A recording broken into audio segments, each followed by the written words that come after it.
बिहार में सीट बंटवारे की घोषणा पर लोक जनशक्ति पार्टी के अध्यक्ष चिराग पासवान ने कहा, इस गठबंधन में मौजूद हमारे तमाम साथियों का मैं आभार प्रकट करता हूं। उन्होंने इस गठबंधन को मजबूती देने के लिए इतनी सहजता से सीटों का बंटवारा किया। जब कोई बड़ा गठबंधन बनता है तो हर दल को छोटे मोटे समझौते करने पड़ते हैं, थोड़ी बहुत कुर्बानियां हर किसी को देनी पड़ती है। मुझे भी अपनी एक सीट कम करनी पड़ी, वो हमने सहजता से किया। भाजपा ने तो 2019 से ही कुर्बानी दी है।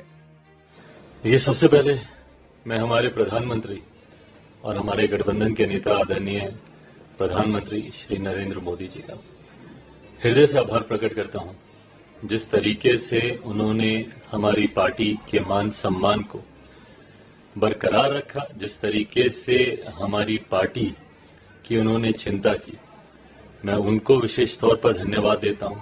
हमारे गठबंधन के अहम सहयोगी जनता दल यूनाइटेड और हमारे मुख्यमंत्री नीतीश कुमार जी, इस गठबंधन में मौजूद हमारे तमाम साथी उपेंद्र कुशवाहा जी, आदरणीय मांझी जी, तमाम साथियों का मैं आभार प्रकट करता हूं कि उन्होंने जिस तरीके से इस गठबंधन को मजबूती देने के लिए इतनी सहजता से सीटों का बंटवारा किया।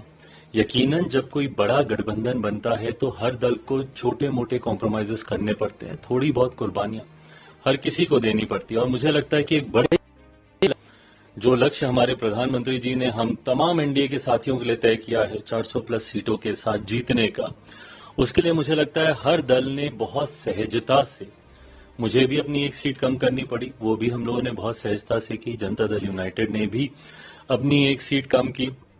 मांझी जी हों, उपेंद्र जी हों, हर किसी ने उनसे जिनसे जो बन पड़ा उन्होंने इस गठबंधन को मजबूती देने के लिए, और भारतीय जनता पार्टी का मैं जिक्र करूं तो उन्होंने तो 2019 से ही कुर्बानी दी है। उस वक्त सिटिंग उन्होंने अपने 5 सांसद हटाकर इस गठबंधन को उस वक्त 2019 में एक मजबूत स्वरूप दिया था।